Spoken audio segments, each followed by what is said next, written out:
Hola, ¿qué tal? ¿Cómo están? Ante el calor propio del verano, este domingo colocamos el foco en el cuidado de los alimentos, sobre todo en locales de comida. Para llevar sanidad, el año pasado impuso casi 500 sanciones a establecimientos alimentarios de todo tipo en la comunidad. Hoy sabrán en qué suelen fallar.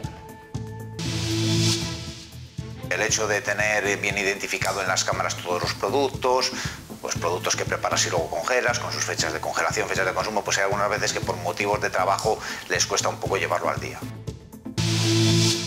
Y si esa comida la preparamos en casa para ir a la playa o a la piscina, mucha precaución con lo que llevamos. Hoy veremos con qué alimentos es más fácil sufrir una intoxicación. La fruta, el vino sobre todo y el... Tras el anuncio de aranceles del 30% a Europa por parte de Trump, nuestro continente no descarta ahora responder.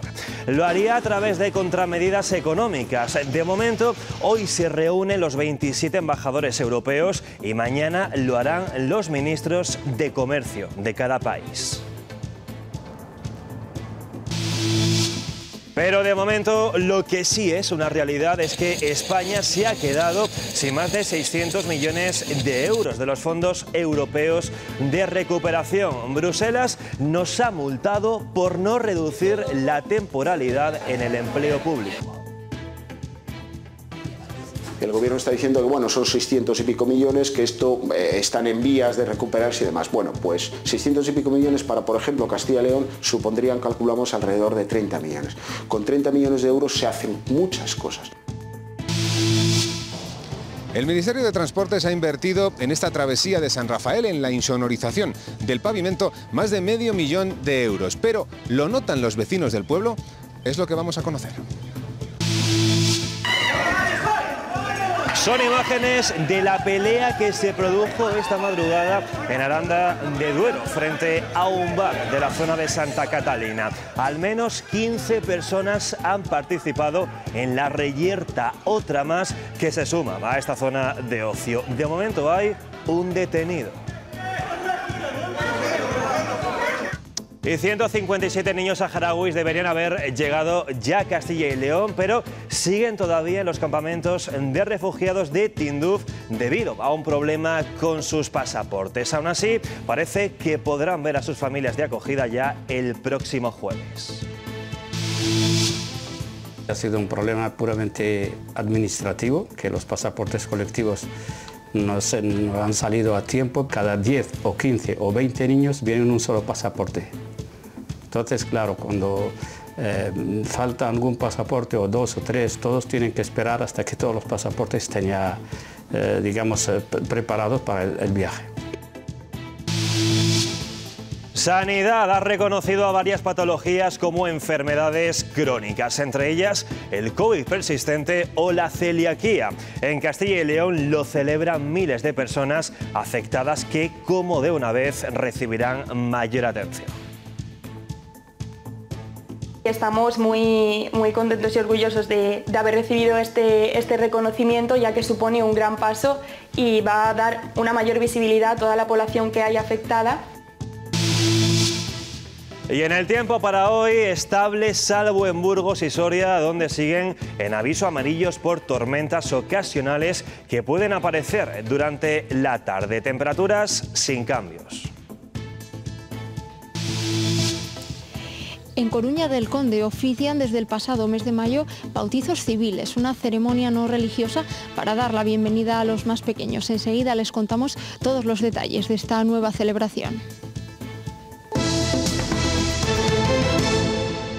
Bueno, pues atentos a estos datos que les dábamos al comienzo. El año pasado la Consejería de Sanidad impuso casi 500 sanciones a establecimientos alimentarios. Es un crecimiento del 50%. Quien se llevó la palma fue el sector de comidas preparadas y cocinas centrales. Aquí se contabilizaron 211 sanciones. Un experto en seguridad alimentaria nos indica qué controles se llevan a cabo y un local nos ha contado cómo cuidan su materia prima de cara al verano. Vean. Todos los alimentos tienen que estar perfectamente etiquetados, estar un poco más pendientes de las temperaturas, tanto de la cámara frigorífica que tenemos dentro, que tenemos una cámara frigorífica de unos 30 metros cuadrados. Cuando hablamos de comida, toda vigilancia es poca. Garantizar la seguridad alimentaria es fundamental, más aún en pleno verano. En temporada de calor es, por ejemplo, los catering, como el de hoy, que tenemos un catering para el centro de salud, prepararlo casi justo cuando vayan a venir a recogerlo, ¿no? Los establecimientos están obligados a cumplir una serie de requisitos, aunque los indispensables son la trazabilidad del producto y controlar bien las temperaturas de los productos, ¿vale? Tanto materias primas como comidas preparadas. La Consejería de Sanidad el año pasado impuso casi 500 sanciones en Castilla y León. Hay algunas veces que pueden avisar, sobre todo si la empresa es más grande, porque que esté el responsable, el que sabe dónde está. En tiendas pequeñas muchas veces pues hacen visitas y la inspeccionan. Dependiendo de la infracción, se puede proponer desde un plazo para que se subsane el problema hasta el cierre del local. El hecho de tener bien identificado en las cámaras todos los productos, pues productos que preparas y luego congelas, con sus fechas de congelación, fechas de consumo, pues hay algunas veces que por motivos de trabajo les cuesta un poco llevarlo al día. Porque lo que prima es proteger la salud pública.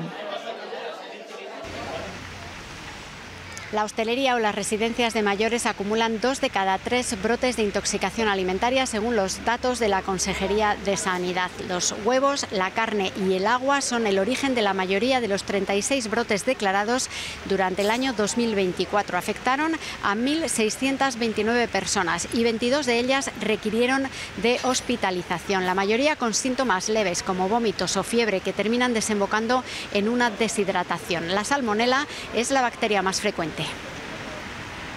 Y también tenemos que extremar las precauciones durante el verano con la comida que nos llevamos fuera de casa. Una nutricionista nos ha contado qué hacer para evitar posibles intoxicaciones alimentarias. ¿A la piscina? ¿A la playa? ¿O al campo? Con la llegada del verano buscamos planes que nos saquen de la rutina, planes que solo mejoran acompañados de un buen menú. Filetes empanados, tortilla de patata, con gazpachito, un tupper de sandía, chucherías y patatas fritas. Pero no todo vale. Con el calor aumenta también la probabilidad de sufrir una intoxicación alimentaria. Según el Instituto de Salud Carlos III, por cada grado que supera los 34, la probabilidad aumenta un 12%. Podemos ir desde el nivel más bajo, es decir, pues simplemente malestar, a tener que acudir a un hospital. Para evitarlo, mejor dejar en casa algunos alimentos. Mayonesas, por ejemplo, que son mucho más fáciles de contaminar, no recurrir a alimentos fritos. Y meter en la nevera otros que no puedan suponer un problema para nuestra salud. Una ensalada completa, fruta con alto contenido en agua y recurrir a un bocata pues un poco más saludable. Aún así, es importante seguir unas pautas para conservarlos de forma adecuada. Siempre meterlo en una nevera con unas placas de hielo para mantener esa temperatura. Siempre que estemos fuera, pues intentar buscar un sitio sombrío. Un poco de previsión puede evitarnos pasar un mal rato, porque lo importante en verano es disfrutar sin ningún riesgo. El mayor gasto en la cesta de la compra que comprobamos en nuestra economía doméstica también se refleja en el gasto público en alimentación en los hospitales de nuestra comunidad. SACIL ha gastado en el último año 12,7 millones de euros, lo que supone un 32,5% más que hace 5 años, en el año 2020. Todas las partidas se han incrementado, todos los grupos de alimentos, muy especialmente los congelados, la leche y sus derivados, exceptuando las leches infantiles. El Hospital de León es el que tiene una factura más alta, con 2,21 millones, seguido del de Salamanca con 1,77.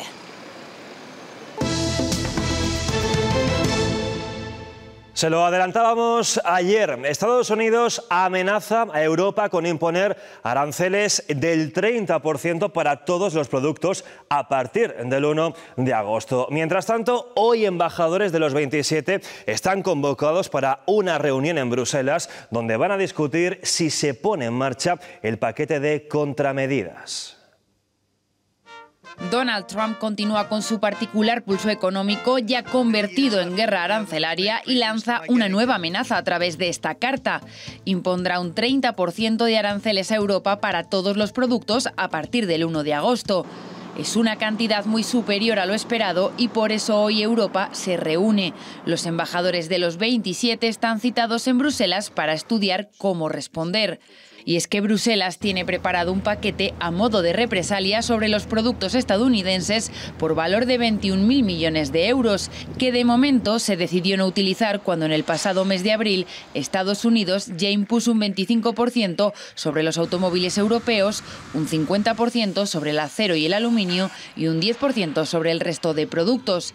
Pese a esos ataques, Europa se mantuvo en la negociación, pero ahora, tras un nuevo reto de Trump, la decisión podría ser otra. Ursula von der Leyen reconocía ayer que es una mala noticia para ambas economías. En el caso de Europa, este 30% de gravamen perjudicaría especialmente al sector agroalimentario. Trump ya avisa de que si hay contraofensiva, el 30% será mayor y a él se sumará la cifra que imponga Europa. Y esta semana conocíamos que Bruselas ha congelado a nuestro país más de 600 millones de los fondos europeos de recuperación por no reducir la temporalidad en el empleo público. En España hay unos 800.000 interinos, mientras que aquí, en Castilla y León, son unos 20.000. Es cierto que es complicado cifrar cuántos hay en esta situación, encadenando contratos temporales, pero serían decenas de miles en todo el país. El gobierno está diciendo que bueno, son 600 y pico millones, que esto están en vías de recuperarse y demás. Bueno, pues 600 y pico millones para, por ejemplo, Castilla y León supondrían, calculamos, alrededor de 30 millones. Con 30 millones de euros se hacen muchas cosas. Y es que era una advertencia de la que ya habían alertado los sindicatos. Dicen que son décadas de abuso a los interinos de larga duración, aquellos que han ocupado un puesto temporal en la administración pública superando los 3 años. No nos equivocábamos, desgraciadamente. Continúa y siguen sumando temporalidad dentro de las administraciones públicas. Este castigo económico de Europa llega después de 2 sentencias de la Corte de Luxemburgo que instaban a Moncloa a corregir esta situación. Este gobierno se comprometió con Europa que a final del 2024 tenía que estar en el 8%. Bueno, pues como decía, está en el 30%. Primer incumplimiento. Segundo, el ministro Escrivá y luego el ministro López también dijeron que iban a acabar con las tasas de reposición. Bueno, pues no han acabado. Los casos de interinos de larga duración se dan en diferentes ámbitos, pero destacan en la educación o en la sanidad. Nosotros lo hemos denunciado sistemáticamente, que es sangrante, que tienen incluso contratos por días o por horas. Bruselas advierte que si el gobierno no revierte la situación de estos empleados públicos, congelará más financiación europea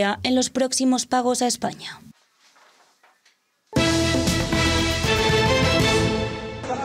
Son imágenes que están viendo de la pelea campal que ocurría esta madrugada en Aranda de Duero. Comenzó frente a un bar de la zona de ocio de Santa Catalina. Un hombre de 30 años ha resultado herido y ya hay una persona detenida. Se usaron palos, botellas y hasta sillas. No es la primera vez que ocurren ese tipo de reyertas en esa zona.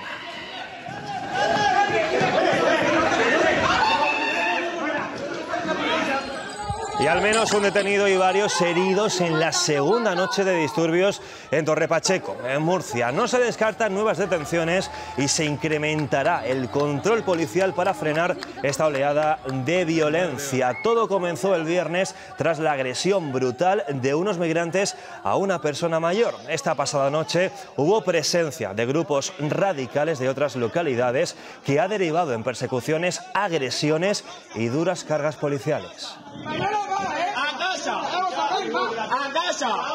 Quiero hacer una llamada a la calma.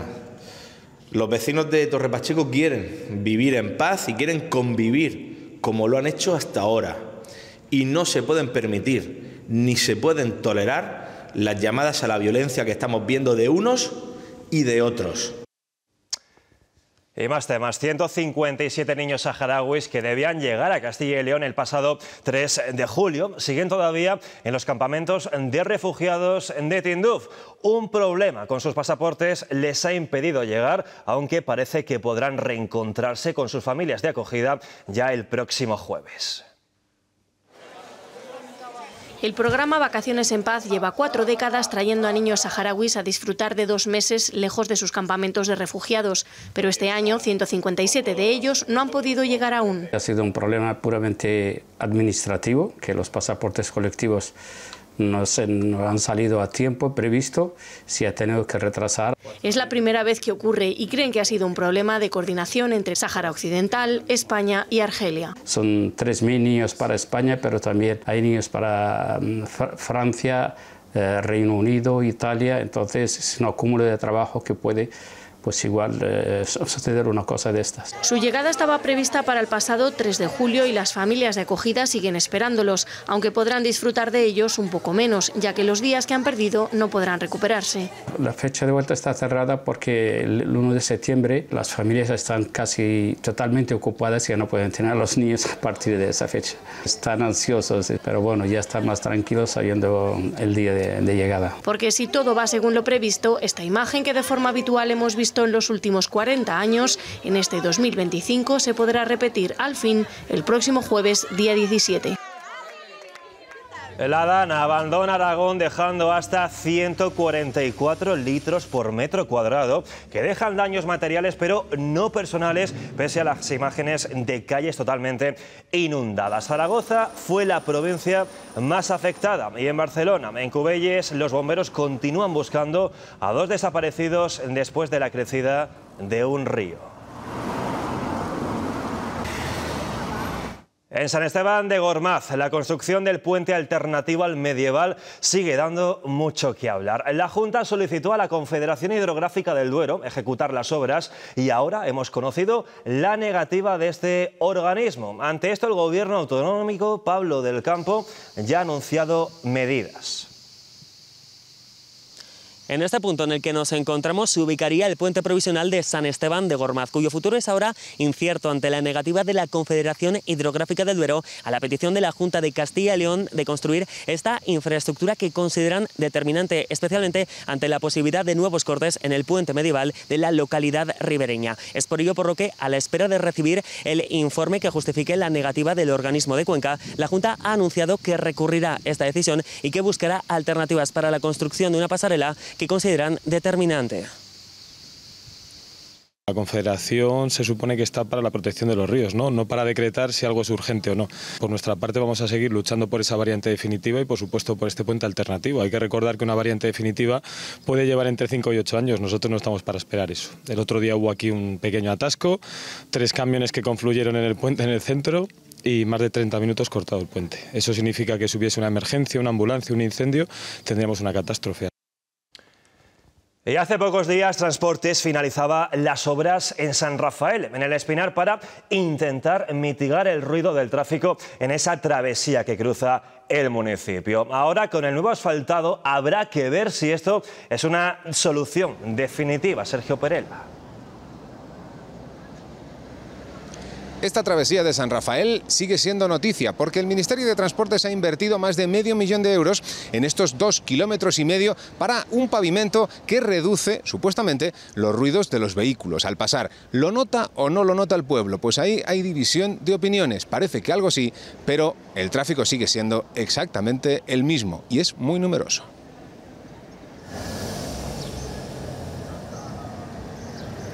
¿Se atreve alguno de ustedes a juzgar si este asfalto fonoabsorbente reduce el ruido del tráfico? En el Espinar y San Rafael celebran la inversión de 571.335 euros hecha por el Ministerio de Transportes en la travesía, pero son escépticos con los resultados. A ver, es verdad que el ruido muchas veces es difícil valorar si suena menos o no, porque cuando pasan 2.000 camiones todos los días, muchas veces pues camiones con carga, con materiales que se mueven, pues es difícil saber si el suelo al final vibra menos, vibra más, hace más ruido o menos ruido, ¿no? Mientras que no se sonoricen los coches, el asfalto es poco lo que da. Yo sigo escuchando igual, lo mismo. Bueno, igual el rozamiento de la rueda un poquito, sobre todo por la noche. Pero bueno, muy poco, un 10, un 20% supongo, no mucho más. No he notado en absoluto que, vamos, es que vosotros mismos lo podéis comprobar, que no. Cuando uno pasea por la travesía, especialmente en las zonas donde cambia el asfaltado, sí parece notarse una leve disminución. Pero claro, el incesante paso de tráfico, especialmente en estas fechas y con mayor incidencia del pesado, hace que en San Rafael apenas puedan notar la diferencia entre el ruido de antes y la leve disminución de ahora.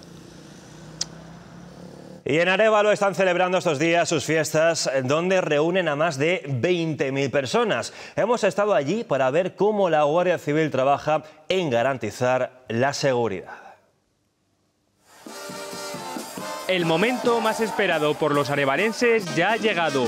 Los festejos patronales en honor a San Victorino. 10 días de celebración, fiesta y diversión en los que la seguridad juega un papel fundamental. Nos adecuamos un poco al programa de fiestas de la localidad. El día que hay más eventos hay más efectivos. Pero una media aproximadamente, sobre todo los fines de semana, de unos 20 guardias civiles por turno. Y vamos a dar un poco de prevalencia esta noche a las patrullas a pie y a los dispositivos operativos en vía pública. El operativo se fortalece especialmente durante los fines de semana, con patrullas a pie que han recibido el apoyo externo de unidades de control de masas como la USECIC, la Unidad de Seguridad Ciudadana de Ávila. A ellos se ha unido un perro experto en detección de drogas y explosivos. Si es tan amable, se baja y la retira un poquito, que veamos lo que van en estas cajas. Un poquito de huecos, ponéis este lado, por favor, no subes al verde, no subes arriba.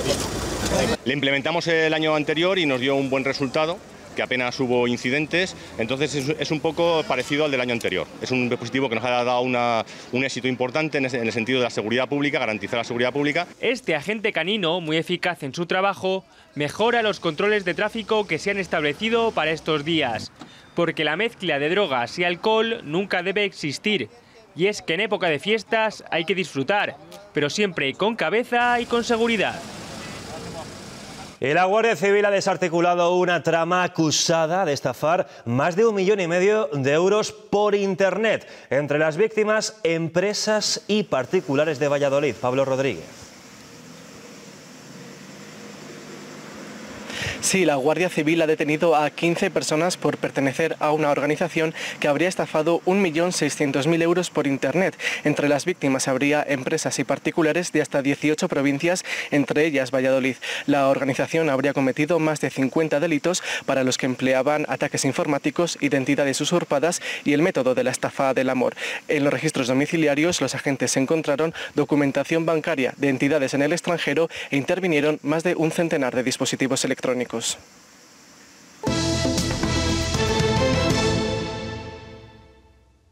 Los estudiantes de Castilla y León podrán mejorar sus competencias en robótica o en bienestar emocional en el escritorio de verano. Además, la Junta ha dado ya inicio a las clases de refuerzo para mejorar los conocimientos en lengua, matemáticas e inglés. Las decenas de millares. En este periodo estival, la Junta de Castilla y León ha vuelto a poner en marcha las clases de refuerzo. Esta iniciativa se encuadra dentro del programa para la mejora del éxito educativo. Durante todo el mes de julio, los alumnos que cursen este proyecto fortalecerán sus conocimientos en las materias instrumentales. Lo que hacemos es reforzar para la ESO, para que no se nos haga tan difícil. Muchos compañeros que cuando tengamos alguna duda y no está el profesor, le podemos preguntar a ellos. Vengo a leer todos los días porque comparto con gente nueva, conozco culturas nuevas y aprendo un poco más cada día. Además de socializar y afianzar contenidos, este programa busca ayudar a los alumnos a mejorar sus técnicas de estudio. Nos planteamos el objetivo de enseñarles estrategias de aprendizaje, no solo contenidos, sino una serie de trucos, una serie de herramientas que les puedan valer a ellos a la hora de enfrentarse a aprendizajes nuevos, saber cómo afrontarlos y cómo poder superarlos. Esta propuesta está teniendo un tremendo éxito entre las familias. Es un apoyo que se les da gratuitos para las familias. Entonces no tienen que hacer un esfuerzo económico pues para mandar a sus hijos a clases particulares. Una oportunidad que los alumnos no quieren desperdiciar. Y yo creo que los niños sí que lo aprovechan y bueno, pues se detecta esas dificultades a lo largo del curso que luego pueden ayudarles a superar las asignaturas que llevaban un poquito más flojas. En Castilla y León se han beneficiado de esta medida casi 2.200 alumnos. Y en Castilla y León se estima que habría más de 25.000 personas celíacas y unas 100.000 afectadas por el COVID persistente. Ahora Sanidad ha reconocido estas enfermedades como crónicas, algo que se traduce en mejoras en la atención sanitaria, mayor visibilidad o el acceso a recursos. El nuevo plan para el abordaje de la cronicidad incluye también otras patologías como el dolor crónico no oncológico o también las secuelas del polio. El COVID llegaba a nuestras vidas hace 5 años y en muchos casos para quedarse, como el de Pilar. Ella dio positivo por primera vez en 2021. Día de la lotería, el 22 de diciembre del 21. Desde entonces su vida cambió. Empezó a notar síntomas que la alertaron. Taquicardia, me entraba muchísima fatiga, pérdida de memoria, dolores musculares. Hasta que fue diagnosticada de COVID persistente. Ahora, Sanidad ha reconocido esta patología como una enfermedad crónica, lo que se traduce, dice Pilar, en una mejora de la atención. Cuando las cosas las puedes etiquetar, puedes empezar a entender, pero sobre todo recibes atención. El nuevo plan para el abordaje de la cronicidad incluye otras enfermedades como las secuelas del polio, el dolor crónico no oncológico o la celiaquía, un reconocimiento por el que las asociaciones de celíacos llevaban años trabajando. Ya desde el 2018 se habla de que es una enfermedad crónica, lo que pasa que ahora pues, se ha reconocido. Y que ahora han recibido por sorpresa y con alegría. Estamos muy contentos y orgullosos de haber recibido este reconocimiento, ya que supone un gran paso. Esto les permitirá, dicen, visibilizar su enfermedad y fomentar su integración. Esa inclusión en el ámbito social y ese mayor peso en el sistema sanitario. En definitiva, un paso muy importante para seguir mejorando su calidad de vida. David es uno entre los 100.000 que se calcula sufren el síndrome de Guillain-Barré en nuestro país, una enfermedad de origen desconocido que a veces se relaciona con la COVID-19. Afecta al sistema inmune, ataca los nervios y te obliga a empezar de cero. En mi caso la cabeza es lo único que no me ha fallado, pero el resto del cuerpo no responde a las órdenes que tú le vas dando. Que a raíz del COVID, bien por la vacuna, bien por los síntomas las secuelas que te pueda dejar la propia enfermedad, hay un aumento de casos. Tras más de un año en el Hospital Benito Mení de Valladolid, David acaba de volver a casa, un hogar que ha tenido que adaptar a su nueva vida. A partir del año ya lo consideran secuelas. Con otras palabras, te busca la vida. Necesito comprarme una cama, una grúa. Todo eso hasta ahora me lo estoy costeando yo. Consciente de que su historia puede ayudar a otros, ahora comparte su día a día a través de YouTube. A mí me vale de terapia, aparte de intentar ayudar a la gente, a mí me sigue de desahogo. Como soy del Villarreal, cuando se recupere vamos a ir de viaje allí, a ver un partido, así que contento. ¿Eso lo tienes ahí marcado? Sí, lo tengo aclarado. Arropado por su familia y los vecinos de Bernardos, su pueblo, David sigue en tratamiento, esperando volver pronto a ser el de antes. Y atención a un posible cambio en el mapa del lúpulo en nuestro país. La Junta de Andalucía estudia adaptar este cultivo a su territorio, fijándose en León como la referencia. Allí concentráis casi toda la producción a nivel nacional. Santiago Fernández. En la zona del Órbigo, en la provincia leonesa, se cultiva el 90% del lúpulo nacional. Aquí la propuesta andaluza se ve con buenos ojos, aunque los cultivadores leoneses opinan que se va a implantar muy poca superficie, lo que consideran que se producirán pocos cambios en el sector. El Instituto Andaluz de Investigación Agraria ha presentado los primeros ensayos del cultivo del lúpulo en Sierra Nevada, un proyecto que busca acercar la materia prima a las fábricas del sur y reducir la dependencia del mercado exterior. En León ven esta iniciativa como algo positivo, aunque su impacto será, al menos por ahora, limitado. No van a absorber cantidades importantes, de hecho tampoco creo que vayan a ser zonas de cultivo importantes. Además, los expertos advierten que en estas zonas del sur de España las condiciones climáticas para este cultivo no siempre son las más adecuadas. Las razones por las que el lúpulo se cultiva en León o se cultiva en Galicia pues tienen que ver también con la latitud, con las horas de luz y allí pues es más complicado, claro. Y tampoco creen que vaya a mejorar una de las grandes preocupaciones de los productores leoneses, la falta de soluciones específicas contra plagas y enfermedades. Una casa comercial, aunque haya lúpulo en Granada o en Murcia, que son cantidades pequeñas, pues tampoco económicamente les interesa costear eso, ¿no? La demanda de lúpulo no deja de crecer y la producción nacional no siempre es suficiente. Por eso, toda propuesta que suma es bien recibida. Aunque de momento la capital del lúpulo sigue estando en León. Y en Ponferrada y en El Bierzo estamos de celebración porque hace 14 años ya desde que la Fábrica de Luz, Museo de la Energía, abriera sus puertas. Las instalaciones que un día albergaron la antigua central térmica de la minero-siderúrgica de Ponferrada es hoy un espacio cultural, un lugar de divulgación y de conservación del patrimonio industrial por el que ya han pasado más de 300.000 visitantes. Por eso, para celebrarlo, desde la Fundación Ciuden han preparado una programación especial durante todo el fin de semana con actividades gratuitas pensadas para todo el público y que además hoy domingo incluyen visitas guiadas. El 14 de julio del 2011, un edificio histórico de Ponferrada volvía a abrir sus puertas conservando su esencia primitiva, manteniendo su identidad, pero con un uso diferente. Lo que un día fuera una antigua central térmica dejó de quemar carbón en 1971 para transformarlo en electricidad. Ahora su historia protagoniza e ilumina la Fábrica de Luz, Museo de la Energía. Sí, trabajaban a hacer electricidad.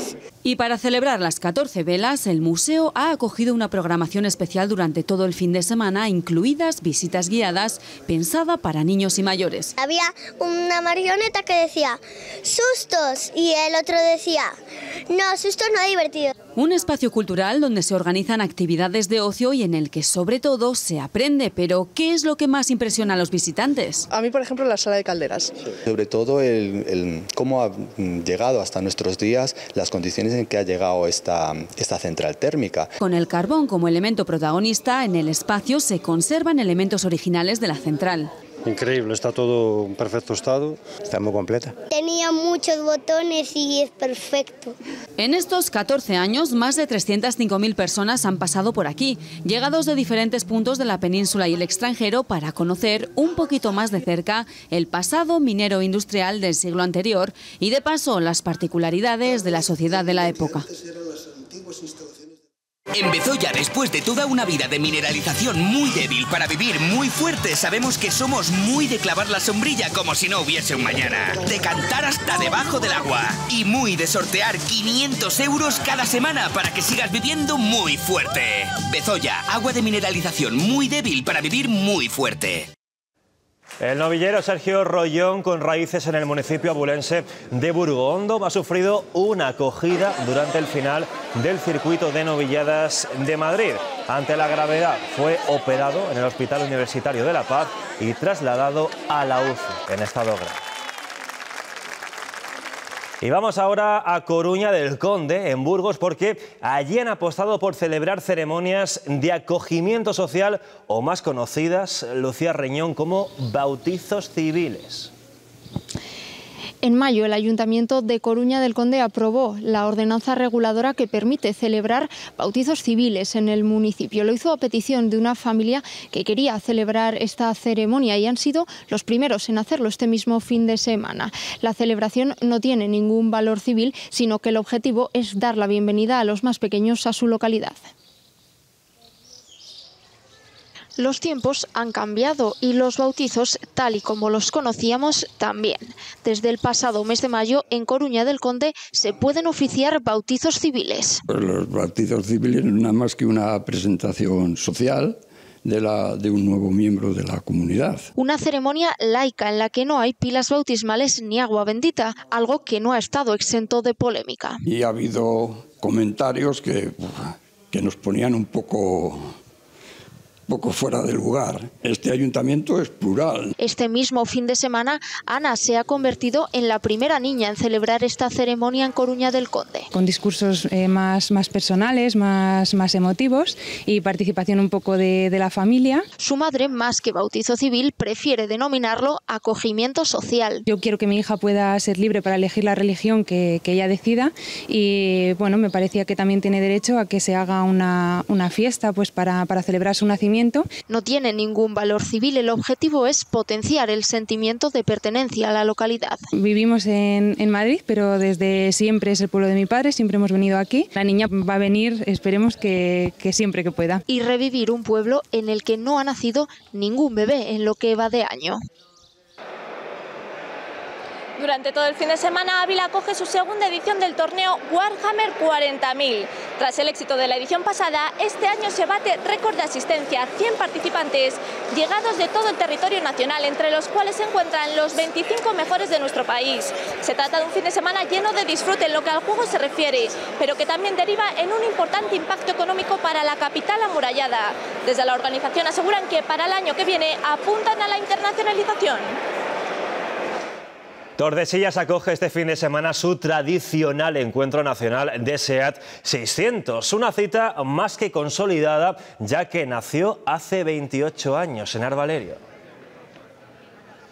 Sí, los coches tan solo han faltado a su cita un año y fue por la COVID, así que esta es la 27ª edición de este encuentro nacional de SEAT 600. Hasta aquí, hasta esta Plaza Mayor de Tordesillas, han llegado 75 vehículos procedentes de toda España y lo hacen no solo para participar en esta concentración que tanto les gusta, sino también para disfrutar del trayecto, ya que, como dicen, ponerse al volante de este icono de los años 60 es muy especial. Y antes de la información deportiva nos quedamos con la noche de luna llena que anoche inundaba las calles de Segovia. Nadie quiso perderse la gran cantidad de espectáculos musicales y teatrales.